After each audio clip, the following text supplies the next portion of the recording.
লাগাই কিন্তু কাক মানে কাক বলা হয়।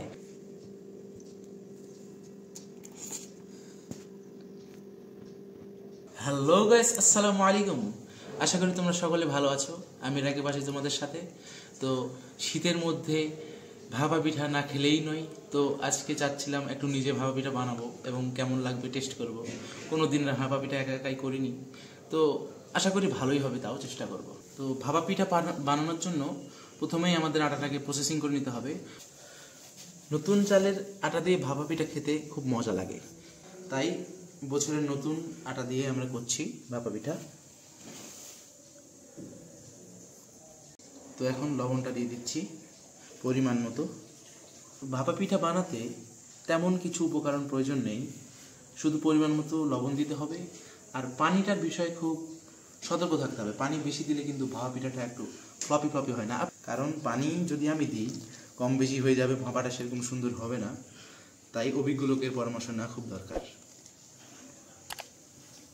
আমার আটা মাখা শেষ, এবার একটু চেলে নিতে হবে। আর আটাটা ভালো করে চেলে নেব, তাহলে আটা যেগুলো শক্ত হয়ে আছে একসাথে লেগে আছে এগুলো ছুটে যাবে। তো আমার আটা চালা শেষ হলো।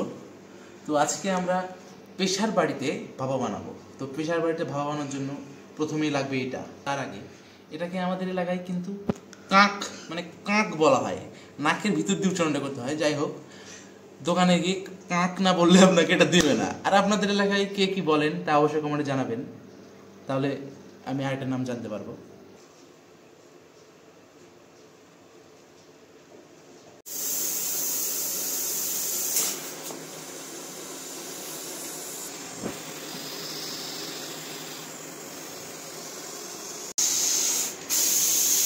তো আমাদের পিঠাটা হয়ে গেছে,